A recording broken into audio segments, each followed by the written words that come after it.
for the pledge.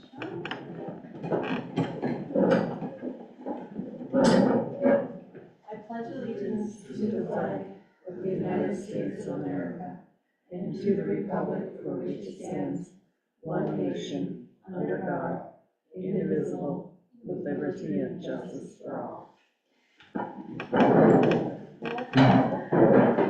Everybody have the mics on? Yes, I do. All right. Commissioner Bueller, Here.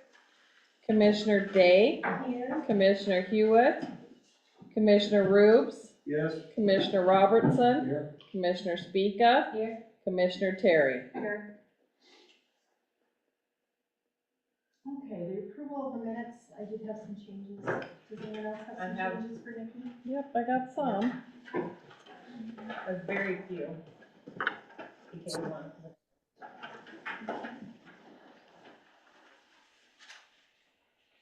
I'm sorry. Well, I have changes, if I may. Mostly on my report for the Central Montana Foundation, it's just some spelling stuff on some things, so. One thing, I have a question here, explain the cattles for change. It's catalyst There we go. for change. I was like, what is this cattle? But you know what, cows can change too. They can. Well, it sounds like cattles, so, Make space for it. perfect, thank And you. then just some, yeah, that was the only thing that was like that. That was a big. And Jeff Keller, the Bank of the Rockies has always been a partner. It's just Oh, okay. But I crossed it out. Okay, perfect, thank you. So I would entertain a motion, or not a motion, but Just approve. approve, with those corrections. Everyone get what they needed to know? Yep. So those will be approved with corrections. Board and commission reports. So I guess we talked about snow. Do you have anything else you'd like to add, Commissioner Robertson, on anything? I'm going to report for Commissioner Hewitt on the airport board. There's an airport board last week Wednesday. A few things of note: the airport has a pretty decent inventory of equipment, and it's used almost all of the snow-related equipment extensively. Had some overtime for employees, as you would expect, but really it's managed by 2 people do most of that work, and they try to keep the airport open as much as they possibly can. Had more days of closure this year than in the past, but primarily because of issues related to weather. The Lewistown Airport was put in for and was awarded a loan from Montana State Aeronautics and a grant from Montana State Aeronautics.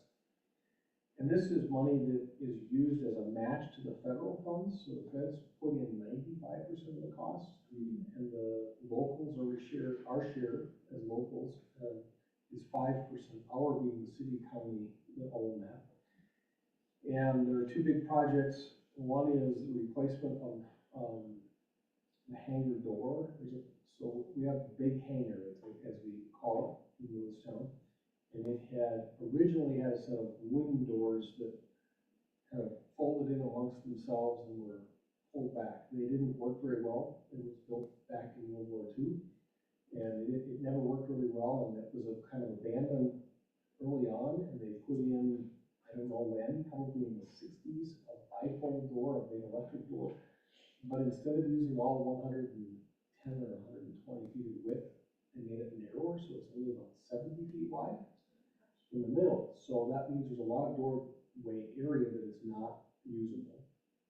And we have more and more large aircraft traffic, and so there's an interest in having it available for some of that bigger traffic to get pushed into there. And that door, that older bifold door, is starting to have failures of motors and equipment related to it, so it doesn't always operate properly. So the goal is to put in a new, wider or full width, close to full width door on that hangar. And the local share of that is probably in the neighborhood of $30,000 to $40,000. We were awarded a $20,000 long-term low interest loan, so that we could pay that back out of operating funds over time. So that's the $20,000. We're also awarded a $200,000 grant for taxiway reconstruction, so there's a lot of taxiways at our airport to get from one end to the other, and there's a major area that is failing and needs to be reconstructed. And so we got a $200,000 grant, that's 5% of our local 5% share of a $3 to $4 million project. That project is in certain phases, 2 to 3 phases. The FAA has seen our need for getting that done, and so they've awarded us extra money. So in 2026 is when we'll see the construction take place. We'll get bid later this year, and we should have an improved taxiway system that will have less likelihood of failure of asphalt over time. Some of those areas are quite old. Had a few leases that were renewed and transferred. That was it. Any questions for Tim at all? Thank you. Commissioner Reeves? Nothing. Commissioner Day? So the Park and Recreation Board met on Wednesday, February 5th. I was not able to attend, and it looked like it was I pulled minutes from it just to pick out the highlights. Pretty quick meeting. Pretty ordinary, yeah. And most of the things that looked like that was discussed were things that I touched on in our last meeting. The only thing that I would add to it that may be of interest is just that registration has started for Little Eagles basketball, and it seems like that always brings a big crew to the Civic Center. And then the pool new tarps are being ordered along with the rollers and new casters. And the director's also looking into an automatic vacuum for the pool.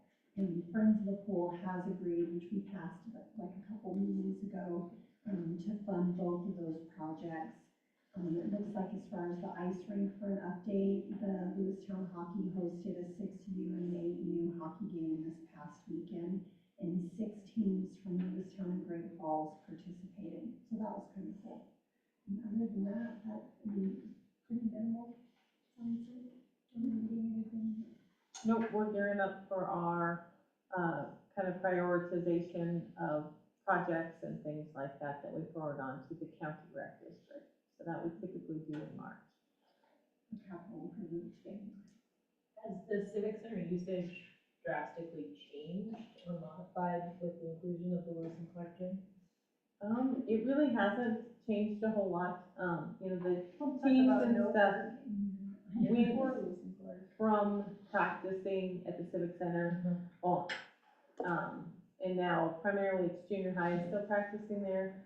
There's been some tournaments at the Civic Center, but most of the underclassmen and stuff are happening at the Lewis Park. So less weekends would be the biggest difference. They have seen a large increase kind of with that family room, the teenage space. And so that's been very popular.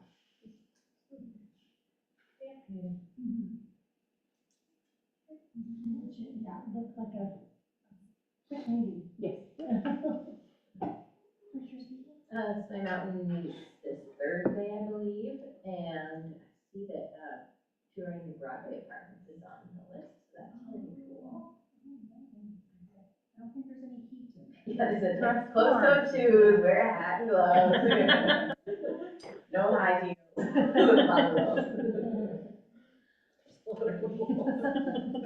It's a tour with a lot of them.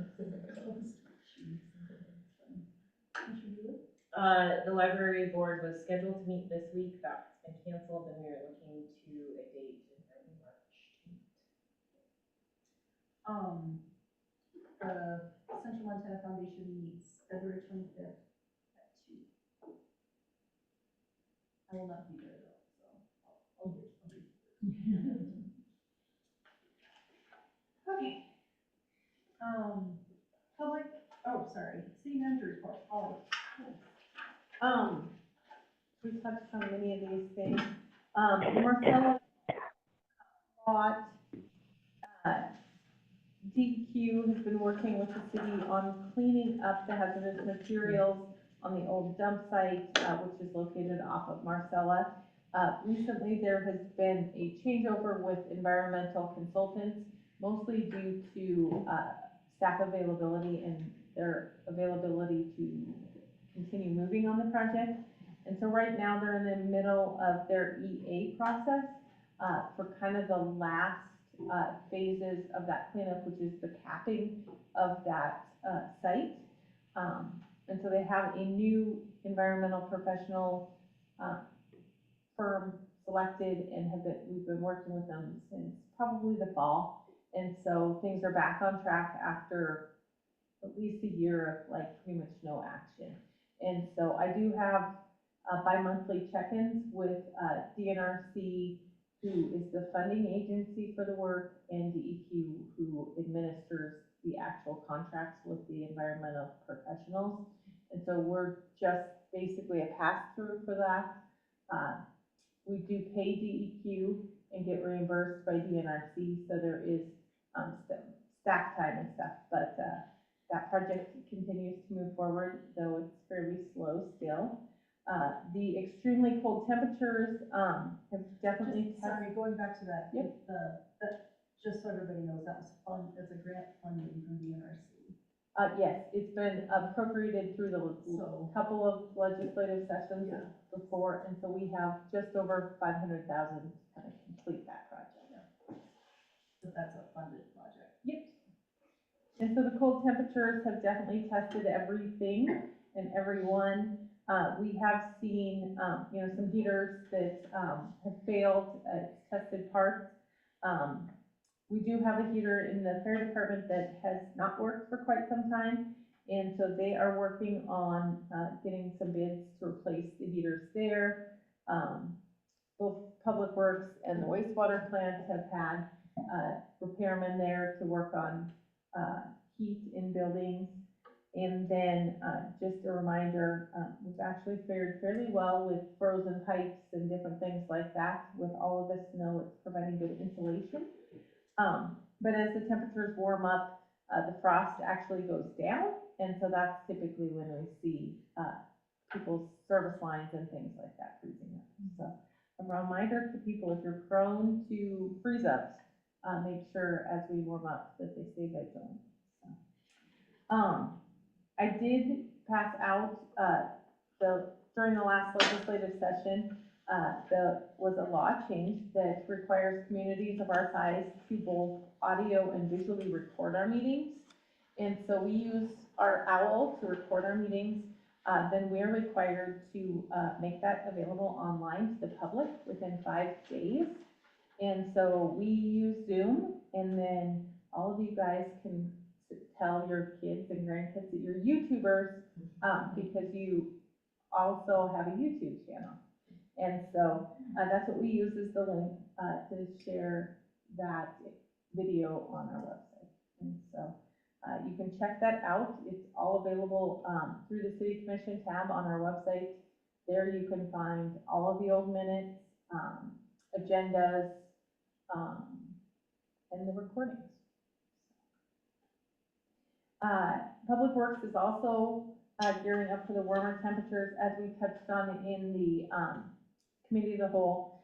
They are working on clearing curb lines. They've put on their ice cutters to address the hard packed snow and ice that we're anticipating.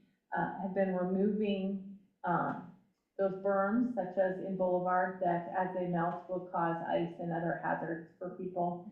And so they've been working hard on that, and we'll continue to monitor the dams and ponds and different drainage structures that we have. So. And then last but not least, I will be out of the office from the 26th to the 28th. I'm always available by phone or email if the situation arises, but I won't be in the office. Any questions for Holly? All right, is there any public comment on non-agenda items? Richard Patrick, a question? Yes, Nikki. Yes, Richard, what's your question? Well, my question is, okay, I've not explained this before to me, but is there a reason why, like on Boulevard and Broadway, those busy streets, where the reflecting the center of the street like that because it's hard to cross and you can't see what you're doing. And number two, when it's centered in the side of the in the street, then it's extremely dangerous, and if you don't walk with it, you fall down, which I actually did do one day. I'm sorry to hear that. Do you want to respond on that? So Richard, just to make sure we got this right, you're inquiring about the snow piles in the middle of the roads on some streets? Yeah, yeah. There's a reason why that's, I mean, I don't do it every year when you have all that snow, but, and I know you have explained it to me before as to why you do that, but I don't really totally understand why. So it's easiest in those areas where we haul it off frequently to pile it in the middle of the roads. That way the equipment can just gather it up, blow it out of there, or use a loader and load it and get it out of there. Otherwise, we're pushing it all up on the sides of the road. So the same amount of snow is there, it just, whether we take it to the middle or split it down the middle and go to the edges, so. Oh, I was just kind of curious, and also, like, yesterday, I guess you had the day off because of it being a holiday. I noticed when came back from Albertsons with my medication that, stop sign on Juno and, Second Avenue was, backwards. You know whether it's been fixed or not?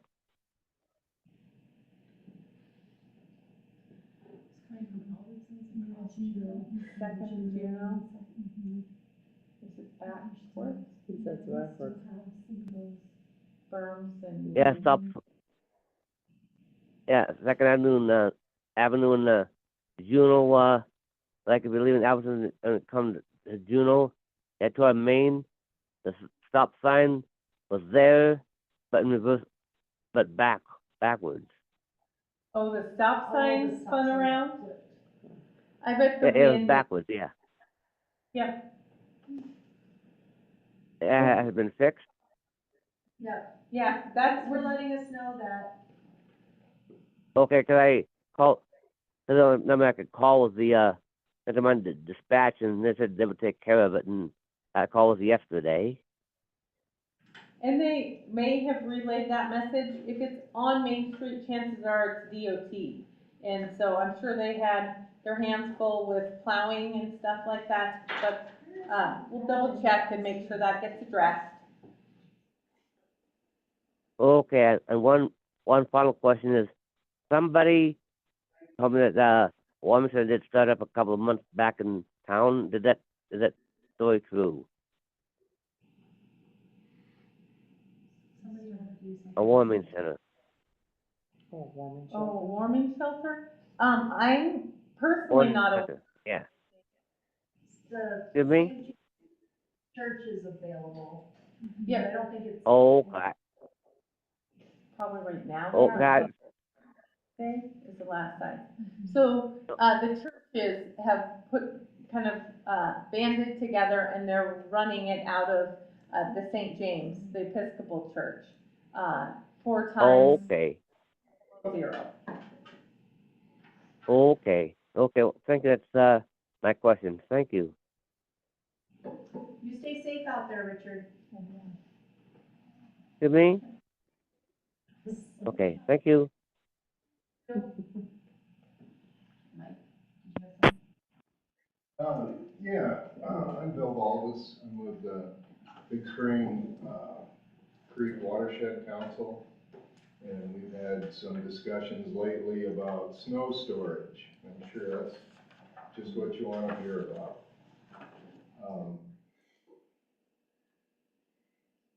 We would very much like to work with the city in future years to get rid of snow storage out of the floodplain. I printed out Where is it stored at that it's in the floodplain? I would like to know that too. I'm not aware of any location that's within, that the city's hauling. Phil, do you know where it's in the floodplain?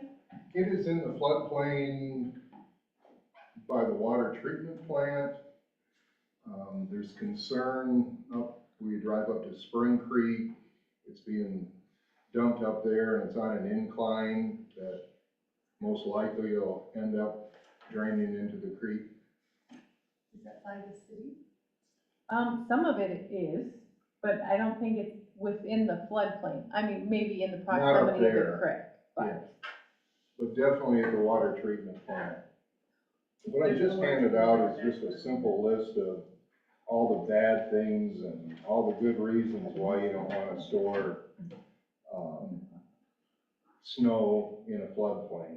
It contains road salts, heavy metals, hydrocarbons, sediment, tire wear particles, which are just in the last few years are really nasty, nasty things.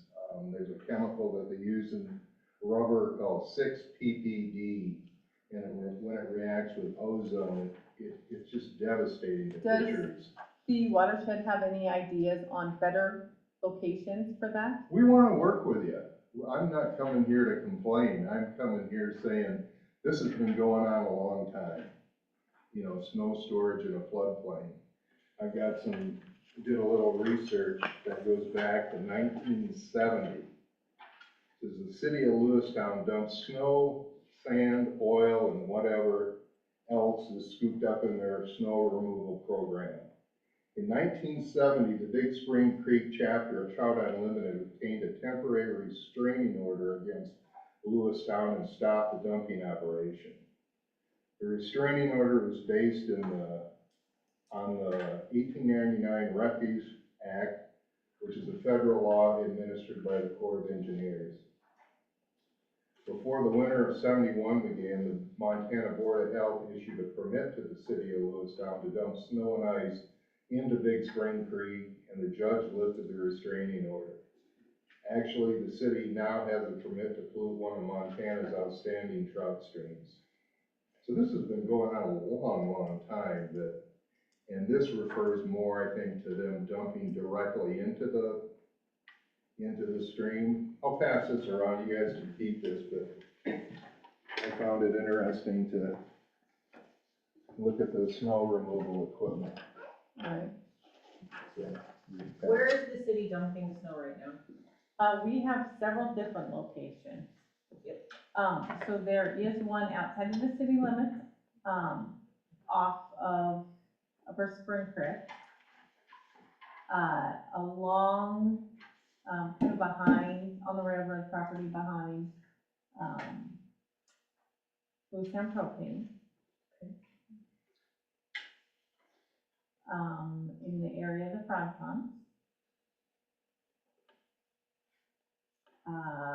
In the area of the wastewater treatment plant, but that is not in the floodplain. I mean, it's in the close proximity, but it is not a declared listed floodplain. I mean, there is specific parameters for that. And even the wastewater plant itself, much of it is not inside the regulated floodplain. So that's where I think some of the confusion is. Yeah, So we've got Upper Spring Creek somewhere, or is that the Lewistown Propane? No, that's in addition. In addition? Yes. Okay. The frog ponds, the wastewater treatment plant, is there other? Yes, I mean, almost any city park in various locations, because of the sheer volume of snow, Exactly. we've had to use a lot of available city property. And then the contractors kind of have their own spots too, right? All of the stuff doing work for the city is going to our location. Okay. Now, many of them also do private work, and I'm not certain where they're home. Okay, well, I was just curious. And like MDT is the one dumping in that big bowl, right? Blowing their parking lots into, yes. Yep, To the that would be settling pond? something that Yep. makes me. I'm excited. They have other locations outside of town. I believe they do some, along the truck ride paths and the trail. They traditionally use some stuff out, east of town. And so again, they haul where they can too. So anyway, you're referring to, snow that's being dumped out by the wastewater treatment plant there? yeah, and other locations. You know, anything that would drain or could be flooded into Big Spring Creek is of a concern. And How much room is up at the airport for dump snow? There is not, I mean, again, it's looking at the drainages. In the past, other entities, I think primarily it was DOT was hauling in there and, caused all sorts of problems and flooding in the frog ponds. Oh, 'cause it comes down. It comes right down that drainage there. And so when we do look at hauling snow, we want to make sure that it has a chance to actually infiltrate, not just run off and cause problems. But really looking at what drainage, how it's gonna impact that drainage. And so there's a lot of thought that goes into that as well. And I think it's important to hear that they're wanting to maybe join in that thought process, which would be probably for next year, right, thinking about good places to Yeah, set up. You guys No. are interested, I mean, definitely come up with some suggestions. Really looking at, you know, what is already city property, because we don't typically haul onto private property or things like that. Where's But the county dump the snow? I don't think they haul. They don't have to. Well, They just push it in the ditch. Throw it in Yeah. the ditch. Shoot. one of the guidelines, you mentioned city parks and stuff, is to absolutely do not store snow melt on city parks that are gonna be used, where kids are gonna be playing and stuff. There's some nasty, nasty stuff in here, and, you know. Well, I would be really interested to hear what you guys come up with. I'm not trying to be rude, but I'm just like, I don't know, I feel like everybody's trying as hard as they can. And, I understand your concern, but, and your wish to work with us, but at the same time, I think that if you could come with a solution, I mean, Like, put a gate in at the Kiwanis Park, and on the other side of that fence, that's all city, right? That's actually part of the active runway on that stuff, behind Kiwanis Park. Or are you talking the rest area or the park? The rest area. the rest area. All of that drains across and down and back down into Spring Creek. Into the frog pond? I guess part of it is understanding how far from, with this quantity of snow, how far from a body of water or creek are you gonna have to go so that the contaminants contaminate the soils over there and not the water? Right, Because there aren't a lot of spots around Lewistown that don't drain back to our creeks. And creating a map that kind of cross-references city property that is accessible for snow accumulation and finding land that's not right next to a creek is also very hard. And how, Goes right through. and how far you're gonna have to haul and what costs to get, if we want. But I do think it, you know, all things come with new eyes and new solutions. So having That's what I'm saying. that conversation with both watershed and the city coming together and having that conversation in November, that's a really valuable thing. And facilitating that conversation is necessary, I think.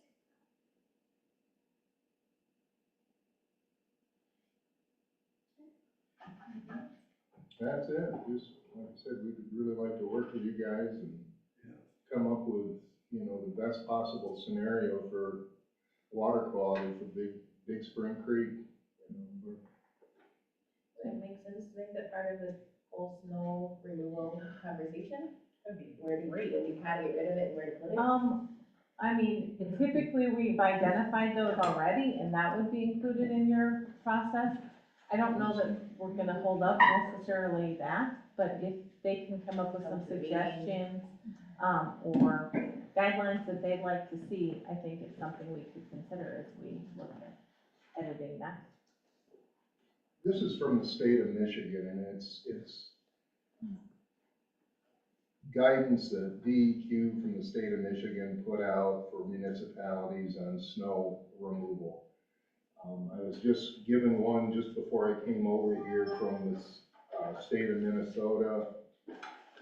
We've reached out to DEQ in Montana to see if they have any guidance that we can use, and we're still waiting to hear back from stormwater?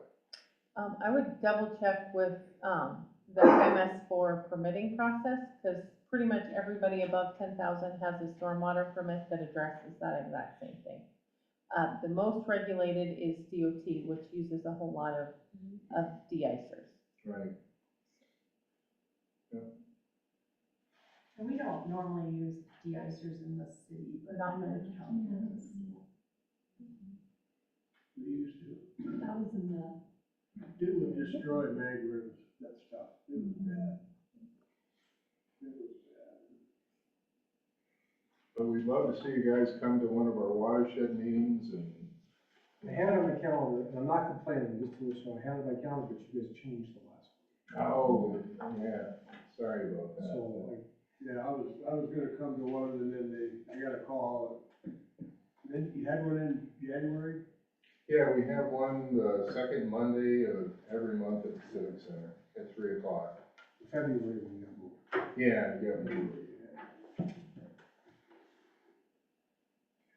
Any questions or, Nope, we know what you're talking about, though. well, appreciate your time and feel free to reach out if you have anything further. Thanks, Bill, I appreciate it. Thanks for coming.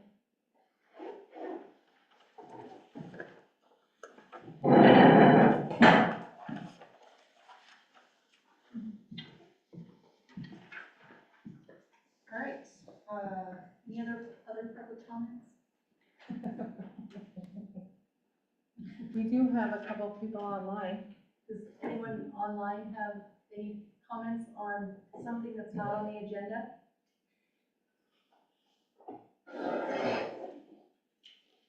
Thank you. That's funny when Richard's voice. So he was on the last one. There's just this unidentified supplement. Awesome. Okay, the consent agenda. I have some questions. Ron, you have some questions? Well, we gotta pay it. It's just like $280-some thousand worth of, just snow removal, 284. Oh, that includes some from, Last time. yeah.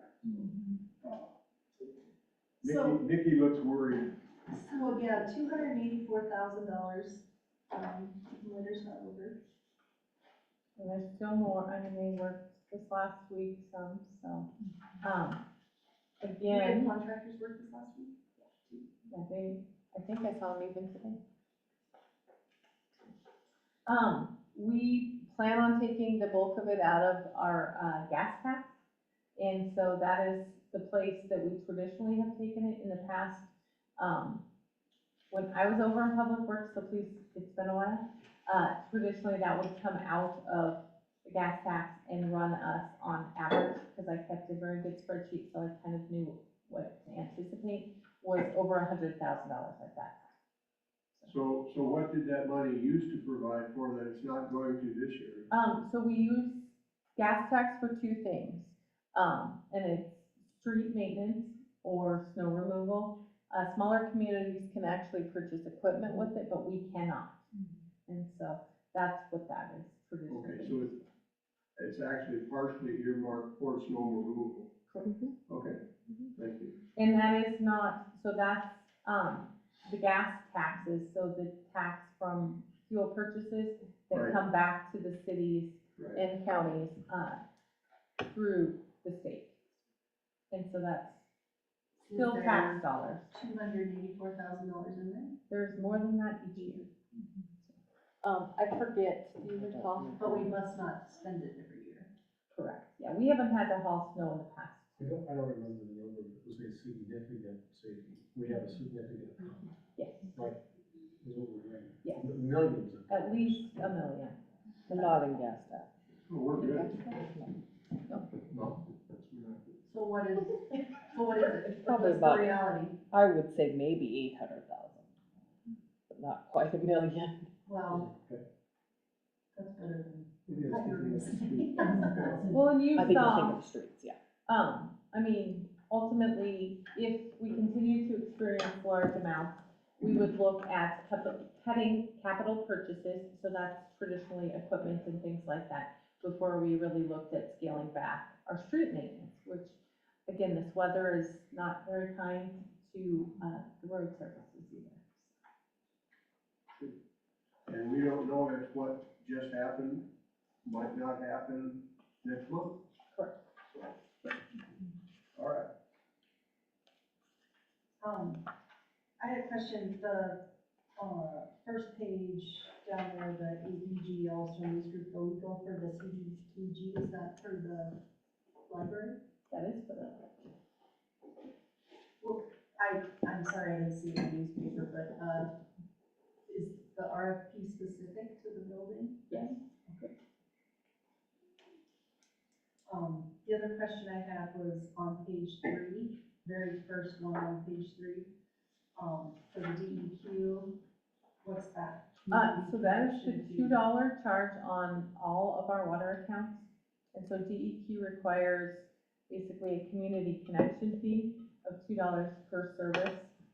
And that is a pass-through, so we bill it, typically it's billed in January and we submit it right away. This year we missed it, and so we billed it, in February. But it's due to them this year.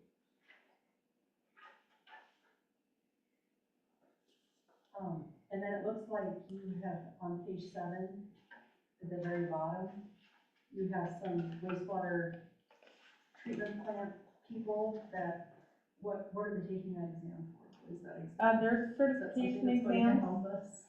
Yep, so both water and wastewater require certification. And so we have one gentleman taking it for the water side and one for sewer. And so we send them to trainings kind of in preparation of that. And then on page 11, I'm sorry, I had a lot of questions. On page 11, Olness and Associates, is that our audit? It is our audit, yes. So they were here at the end of January, and so we'll be bringing that forward. And that is both for our financial statement, which is a requirement, and then the audit. How quickly do they get a report done? I think they have to have it to the state by the end of the month. It has to be done by March 31st. Yes. Oh, the end of the quarter. Does anyone else have any questions? Sorry, Ron, I can jump in. That's fine. Does Republic Service give us a credit for services not rendered because of snow? You can call them and ask them. I can tell you, because many people have, and they're dealing with it on a case by case. Yeah.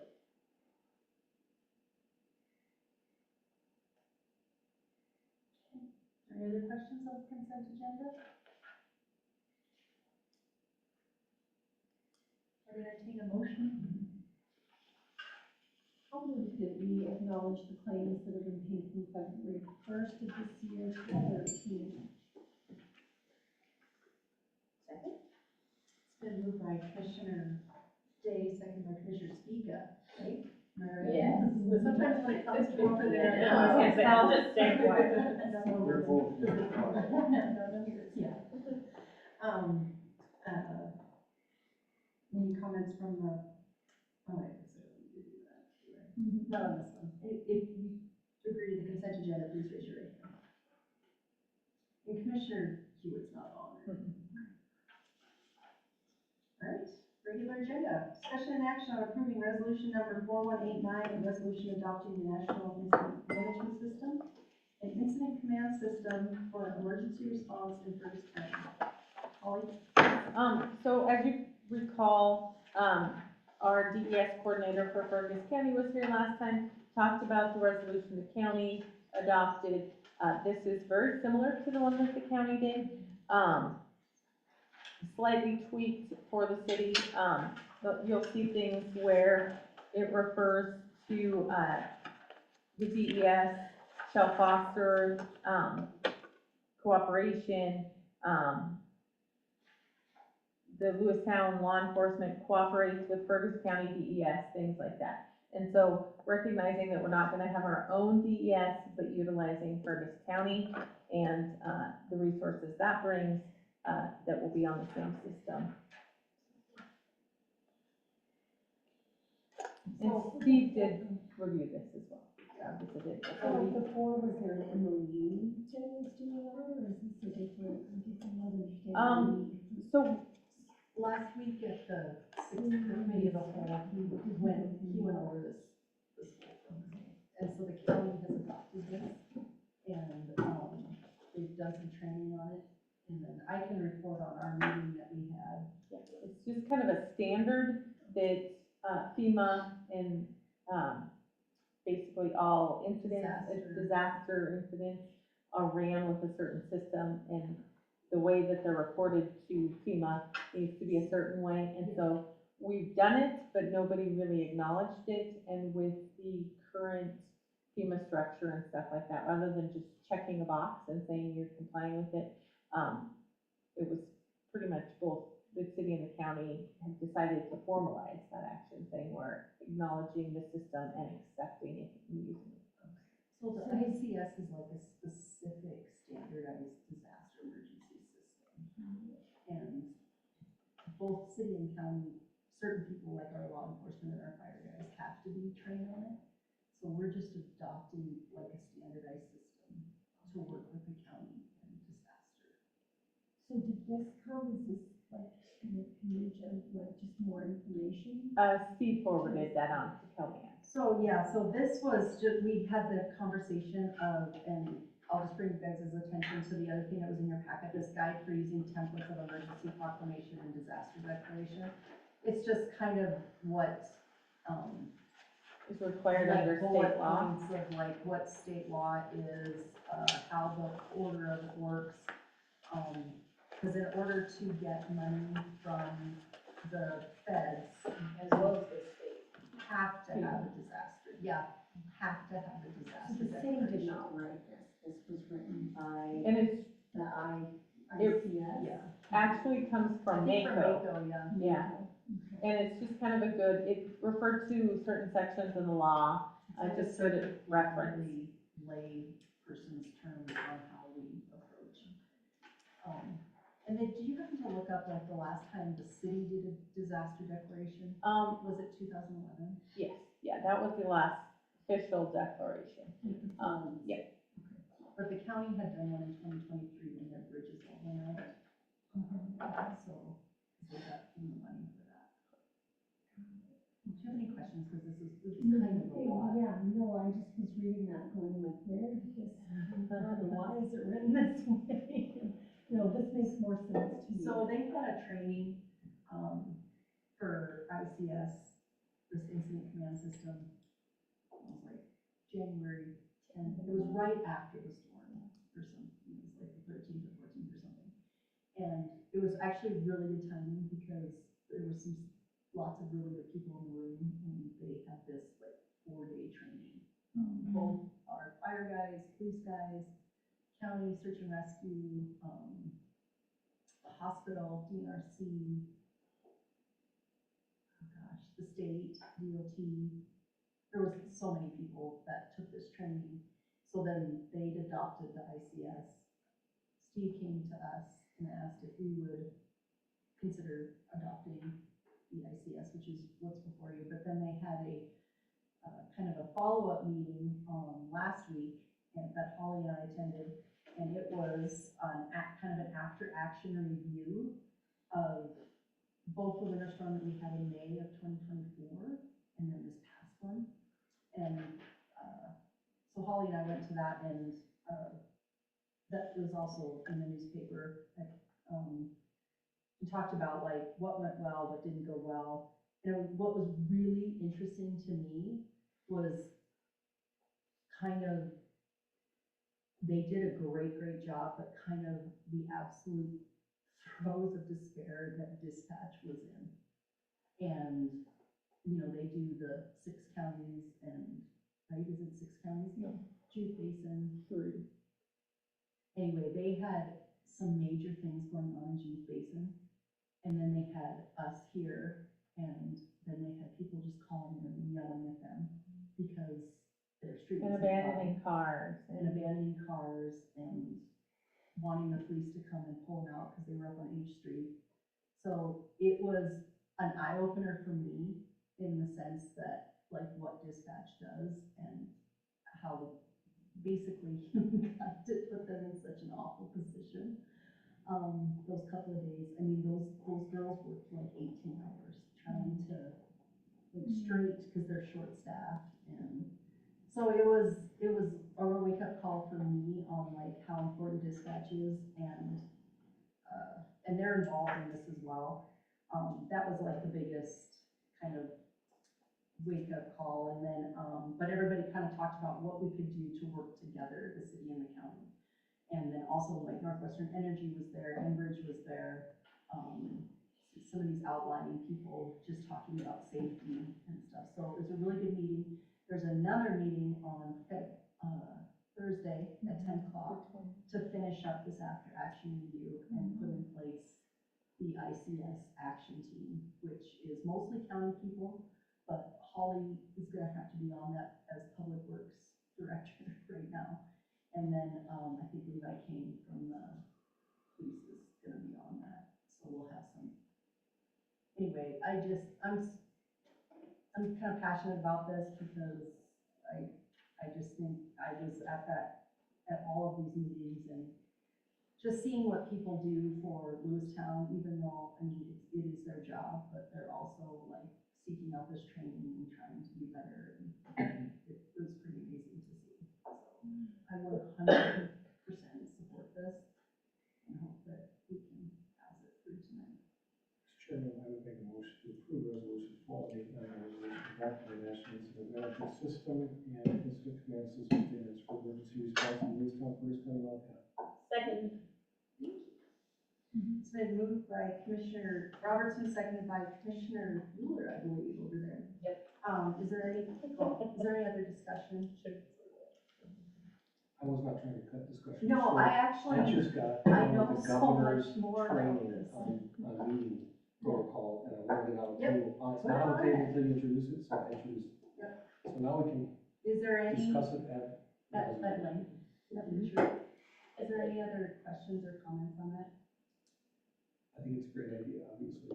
I think we should do it immediately and there's some financial reasons we should do it, just for financial assistance. It's sharing of resources, and that's one of the biggest things that they were pushing was everybody in the training pushes too, is like, how can the hospital help the county? How can the county help the city? How can the city help the, and just to kind of give another thing, yesterday, they had a medical call, out on, towards, Castle Butte, I believe. And the ambulance and the fire couldn't get there. And they called the county, and the county came out and plowed immediately, and they were there and offering aid, and the person unfortunately was blown out. I don't know his condition now, but, within 20 minutes. So like, the incident did this as a kind of a trial thing, but also like, hopefully it saved his life, I'm not quite sure. Yeah, so it's already like, our people are already using this and working on this, and I think it's imperative that all the department heads fully understand it and commit to using it and cooperating on it and doing their part. First time I experienced it was actually, and there were several times in Public Works that I experienced it. But a lot of times we'll get like the sewer guys that get called out when there's gas fumes that are filling up basements and stuff, because it's actually been dumped down the storm drains, or sanitary sewers, things like that, and they vent back into houses. And so there is a proper protocol, you don't go talk to the first guy you see. You run through and you talk to people that are designated to communicate. And then, you don't just go willy-nilly on a scene like that, because they need to make sure everybody's accounted for as well, so you're safe and not putting other people in danger. And so it's really recognizing kind of what your role is and how to keep you safe so somebody doesn't have to come get you. And so it's a great system. It's implemented it's been used, and so it's nice just to get it formally adopted. Any comments from the public? And Heidi was also at that meeting and put some very good comments forward about how the radio and the newspaper and just like can be used as a vehicle for communication to help the public and stuff and where they are at in this ICS. So it's like, it's an entire community kind of thing to just keep everybody safe. I think the use of our community social media pages is critical, because I think they're more likely to get seen in the middle of some storm or something. People are inside looking at their tablets and doing stuff, and if they're not actively listening to the radio station, they aren't getting instant news or looking at online. So. And one of the after action things that we talked about was communication. It was both kind of, it was good in some areas, but then it failed in other areas. So like we're trying just to make that better. That's what's good about doing these plans. Like I said, they're gonna have another meeting on Thursday at 10, and then the small group is going to come together and really formalize what the plan will be. So right now, we're just kind of entering into to be a part of the plan. Well, and one of the most difficult questions, I don't remember if you were like, if it was so poignant to you, but it was like, okay, you know, there's people abandoning cars. Now, somebody's dying. Do you send a wrecker or the V-plow on a big county road grader and move those cars out of the way? Like, we didn't have an emergency that would have warranted it, but what if you do? And I mean, then you flash back to the fires in California or different things like that, where they're doing exactly that. People abandon their vehicles and they had to make those choices. So it's really looking and making sure that you're not asking people in the moment, you have a plan that tells you, here's what we're going to do. Yeah, or you actually already know because it's part of the plan. Yeah. So, at the risk of sounding petty, Will, I'm just gonna say that I was grossly misquoted in the newspaper. So I just wanted to be in the minutes that I did not say we did not have any negative calls. That's what I was quoted as saying in the newspaper. I did not say that. Because that is not true. But I don't want like the newspaper to do anything about it. I just want it recorded in the minutes that I did not say that. So, because we had lots of negative calls. Call question. All right. Ready? We'll do a roll call. Okay, we are approving resolution number 4189. Commissioner Bueller, Aye. Commissioner Day, Aye. Commissioner Hewitt, Commissioner Rubes, Aye. Commissioner Robertson, Aye. Commissioner Speaka, Aye. Commissioner Terry. Aye. Okay, so snow policy. So discussion and action on moving forward with the City of Lewistown snow policy. I think we discussed earlier that the best thing to do right now is to, if you're asking for a table, or do you want to, Well, we can there's no definitely, motion on the table, so if there's no motion made, then Yeah. we can move on. and Is also. this a good time to identify a committee? Yes. And then you would make a motion to create a committee and Give some identify direction. members and a follow-up. I guess, is that your motion? I move that we use this time to create a committee to review the snow policy. And it would be best to have a commissioner from each ward. Or, You're gonna have a quorum. that's the problem, No, So no, 3 is okay. because we need 4. 4 is a quorum. Well, If you don't have your at large, you would be okay. But if they're going to be public meetings, it Well, I won't think- matter. Yeah, I think forming a committee is probably.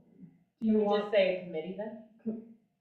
I think we want a group of citizens, which you guys could be citizens as well, from the various wards, or identify, you want the entire community represented, I think it is. Yes. What if it was, the motion was if identifying one commissioner from each ward or the committee to move forward with a community committee or something? To move forward with community engagement. Yeah. The chairman can appoint the committee without making a motion. Oh, I would. Can I take it off the table? It hasn't. It been hasn't made formalized. it to the table. It's not alive. Don't worry. So, I mean, you can, if you have, you can do that, and then you wouldn't have to do any more on this because you have already determined in the committee of the whole that you were gonna do citizens. So then once then your committee would get together, and that's when they would direct me as the city clerk on how they want to move forward. So if you want me to advertise legal notices, that kind of thing. Okay. Arrange for a place for the meeting, that kind of Tim, do you want to be on the committee? thing. He doesn't have a choice. Danny's out. Oh, shoot. That's No, wait a minute. That redhead over there. It's like Ward 3. Okay, so Ward 2 would be Katie or. No, Ron and Diana. Ron and Diana. Ron's here.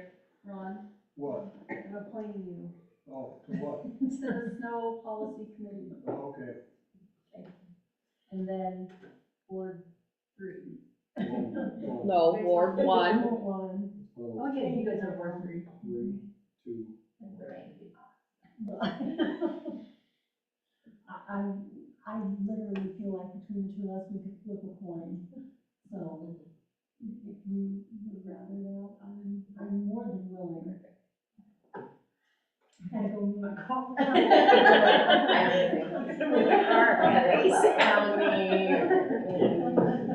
Everyone's not here. All right, Anyone else so just to move it down I've the appointed street. Commissioner Day, Commissioner Rubes, and Commissioner Robertson, and you guys can work together. What's the name of your committee here, please?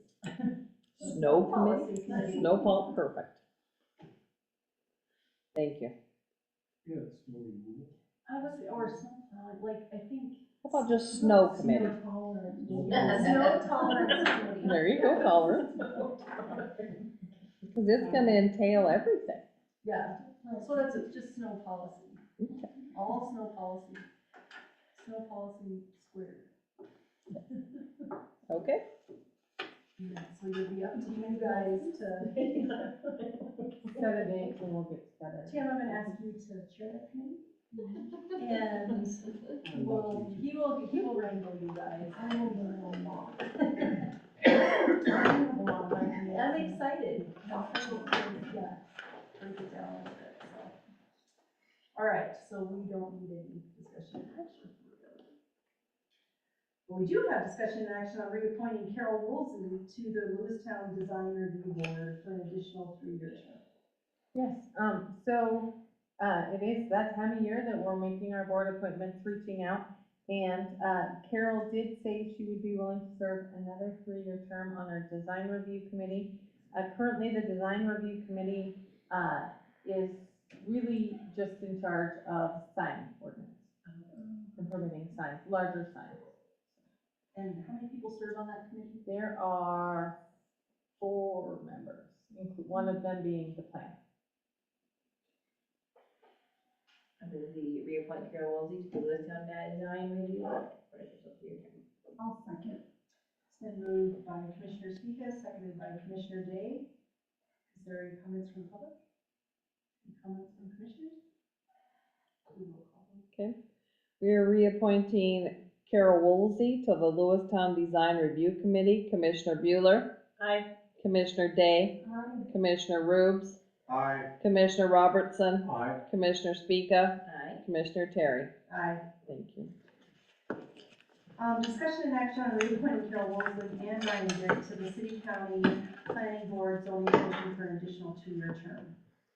Yes, same thing, their terms are up.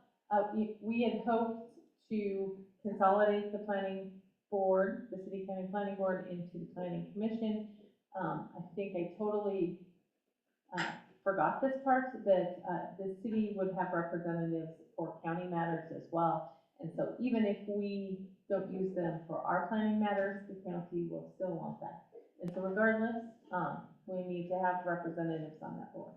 And, both of those individuals are willing to serve another term, have been, long-term members and bring a lot of knowledge.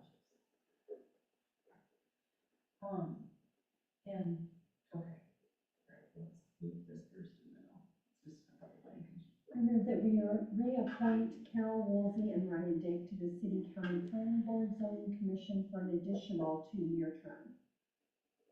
Second? It's been moved by Commissioner Day, seconded by Commissioner Speaker. Is there any discussion, comments from the public? Any discussion, comments from the commission? Do a roll call vote. Okay. We are reappointing Carol Woolsey and Ryan Dick to the City County Planning Board. Commissioner Bueller, Aye. Commissioner Day, Aye. Commissioner Rubes, Aye. Commissioner Robertson, Aye. Commissioner Speaka, Aye. Commissioner Terry. Aye. So before we get into the very end here, the planning commission, right now, the resolution is on Tyler's desk. Correct. And, we're looking at roughly 10 applicants. Is that what you said? Yeah, probably a little less than 10, 8 or so. And, when we had, the interim planning commission had talked, we thought about 5 people to be on that. But there, like Holly just said, there would still be a county planning board. So basically within our planning area, the city county planning board would have a role in county subdivision.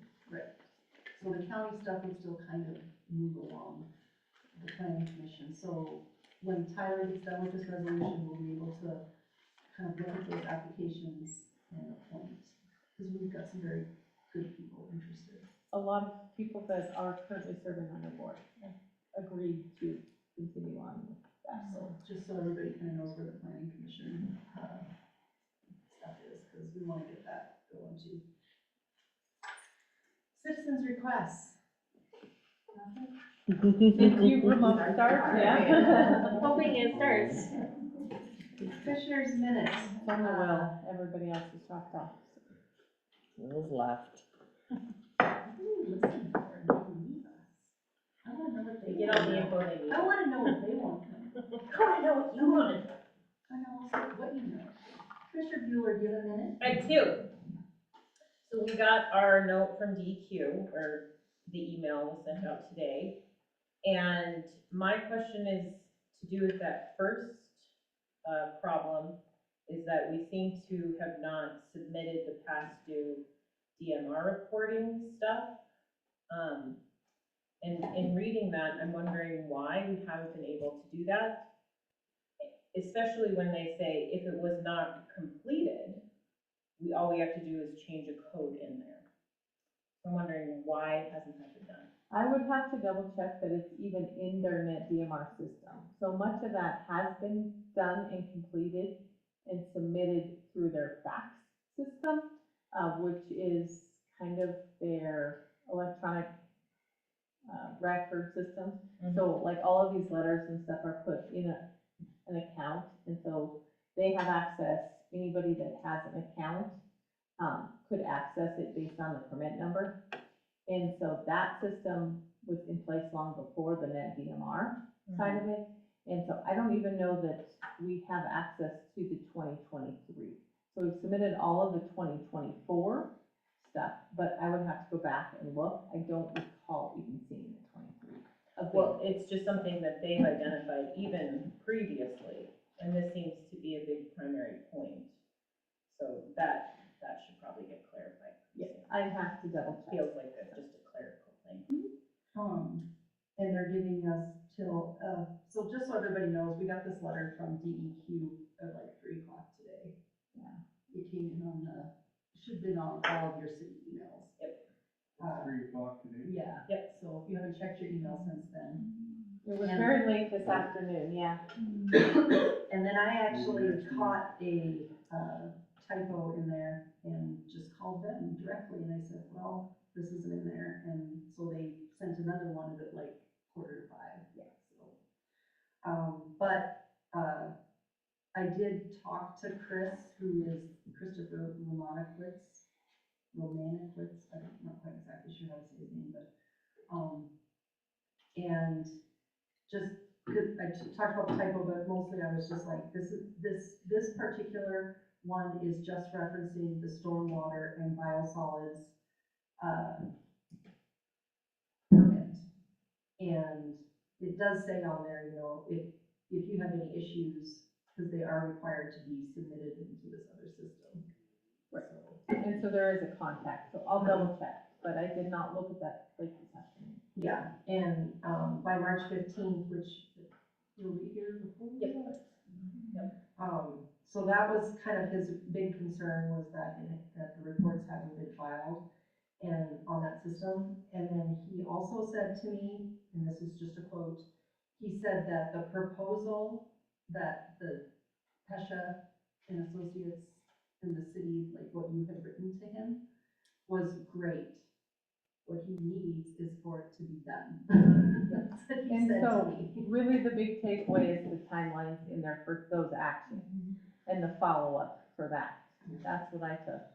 It extends it out, I think, again, I did not read it in detail, Kind of. but it extends it out to like 2027 for the various phases, with some reporting back to them. But especially, I'd just like to come back to this first request is something that they noted was asked on November 20th. And it does seem like a small clerical task of reporting what you have and making sure, again, all the 87 databases are talking to each other.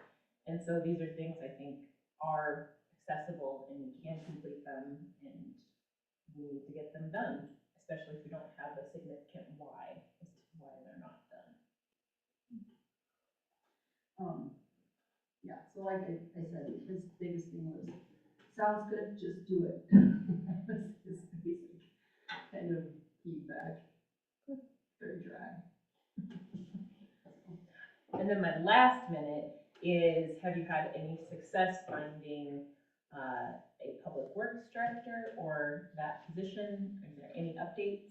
We're currently in the interview process. Woo! So we'll see. Everybody cross your fingers.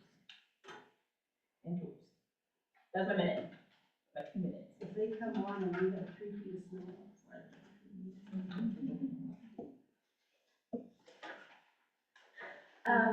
I would love if Tim takes my minute when he gets him to give us the briefing on what you just learned with Parley Pro. I was gonna ask About you. what? Parley Pro, or, the rules of engagement.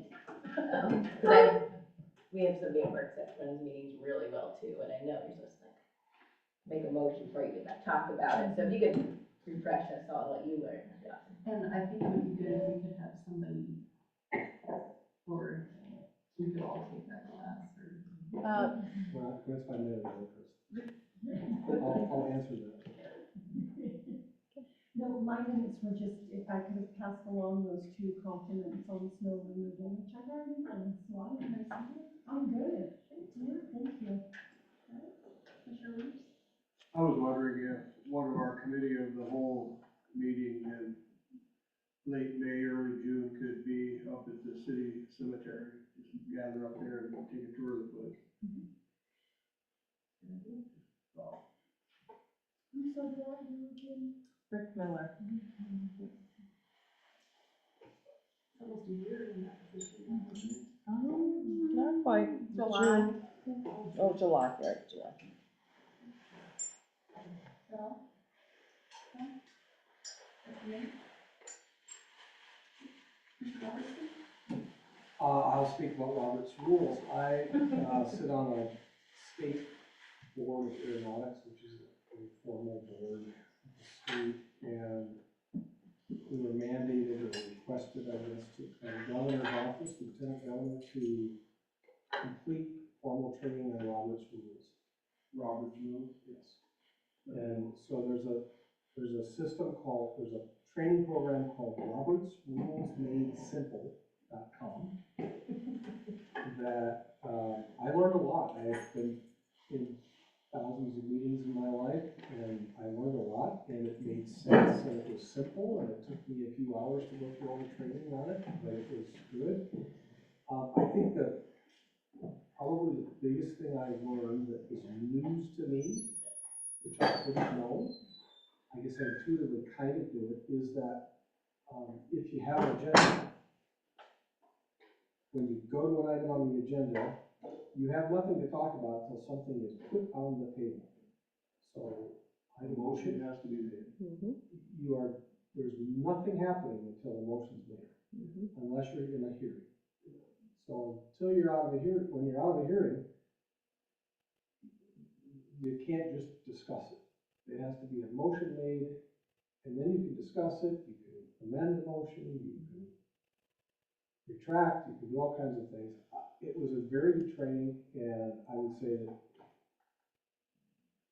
in most of the settings I'm in, there is not a lot of contention, but I can understand where if you had contentious issues between members of boards, you can't do business without it. And so, maybe we look into that training, see what it would take to do that same, some basic online training. Very easy to get through. It was a half a dozen little videos that we could watch and what might be helpful, and then decide to what degree does the city use that set of rules. I don't know what the city is. It's in the charter. They'll explain it to you. Go ahead and tell it. You said it's in the charter. It's in the charter. It's in the charter? It's in the charter that we will follow Robert's rules. Yeah, but we don't. I brought that up the third month I was a commissioner, and you told me why we don't do that. I think one of the reasons you had said something too is that sometimes we need the information that Holly gives us before we can make a motion. There's a way to do it, and all I would say is we need to go through the training and brush up on the training, and then we understand how that works. There is a way to do that. Ahead of time, yeah. And do you feel that by us doing that more, and like my hope would be is to make the meetings more effective as well? I think they can encourage more participation and getting everyone to contribute, and they could be more focused in the discussions. I don't think we have a big problem with that here. I don't see that here, but they could stay very focused, and if a topic arises, you could bring it to the table next time. But they could also, just a lot of conversation could be almost more direct and done than move on. You know, I'm not complaining, I'm just saying it would be more efficient for the public, for everybody here to just know what's actually going to be discussed, or could be discussed, or could be decided, and then move on. So it's not a critique at all, it's just, for me, it was a discovery process of, there's a much more formal process, depends on how formal you want to make it, and what the charter prescribes, and how we do it.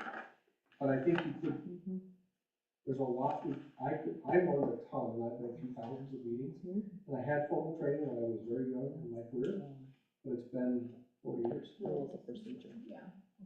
There's a lot to it in the sense of making motions and amending motions. This process makes it really simple, and it really breaks it down. There's a book this thick, I have a copy of Robert's Rules in my iPad, because it's so thick, that I don't store electronically, but there's about a 2-page cheat sheet that's about 95% of what you use, maybe 98% of what you use. So I don't think there's a need for it, unless you're in a really contentious situation, that you would need to use that 2%.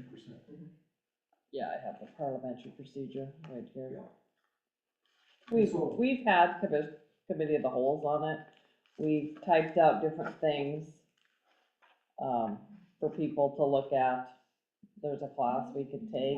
We can have There's a training, like, were you at that part of it? Yeah, I wasn't able That to was do more afternoon, but. the rules of a public meeting. Just So part of it. adding Yes. in that's part of Robert's it, yeah. rules with the process, but also, and the thing that they got stuck on with our meeting is having public comment at the beginning and public comment at the end. There's something with the cadence of that Great Falls recently got into trouble with. For what?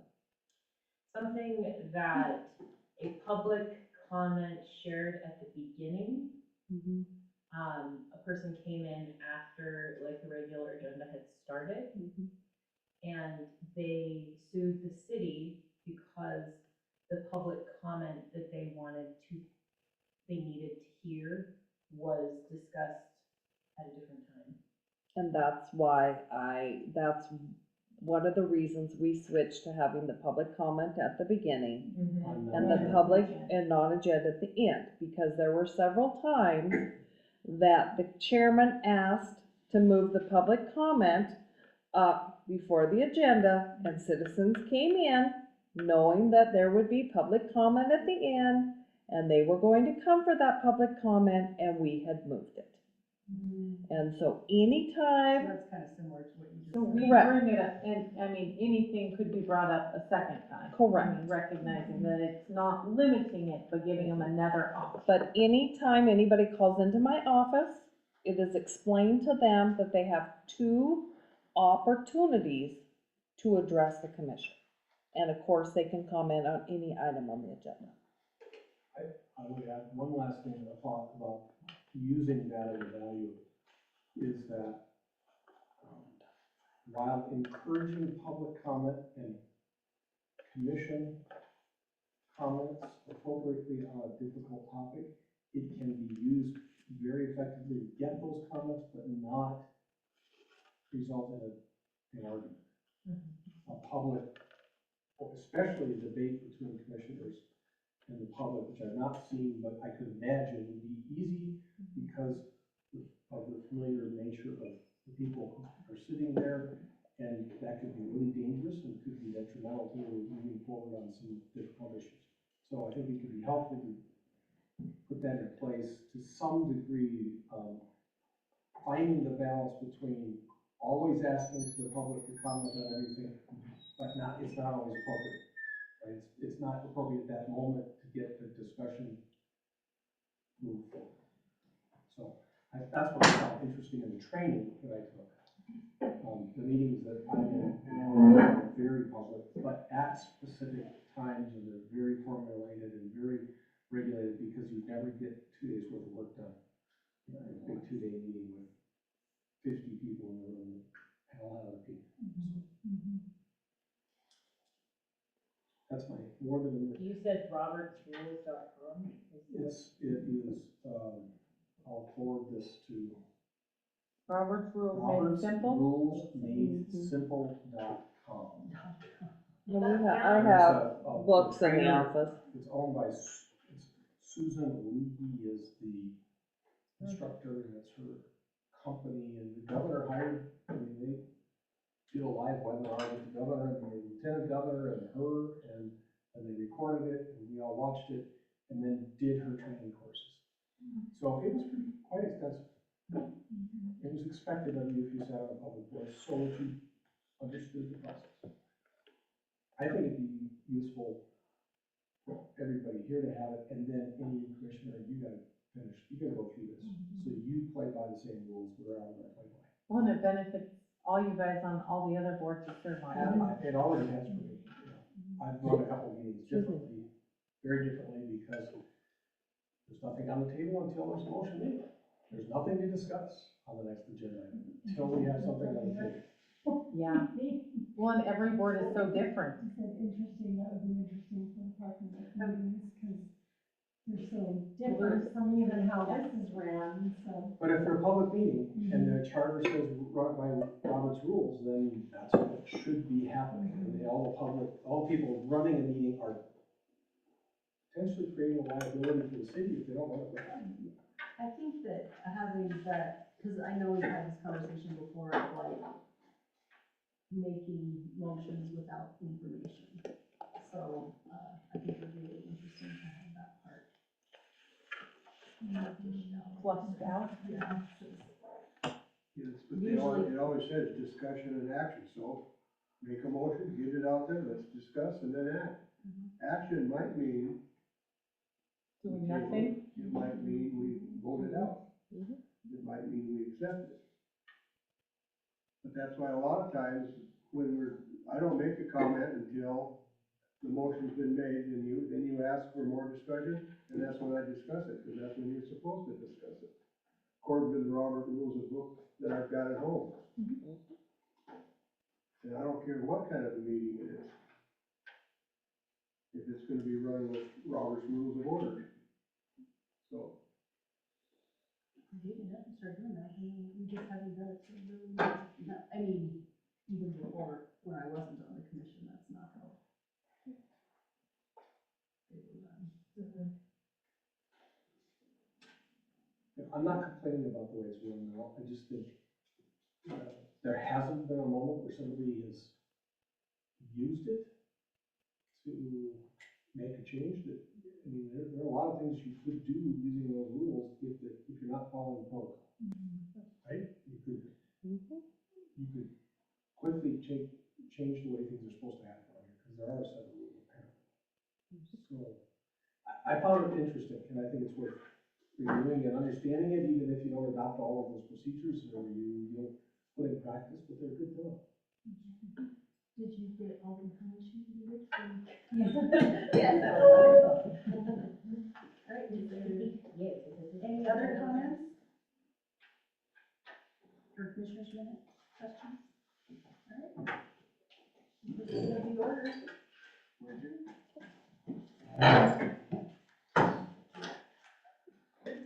God,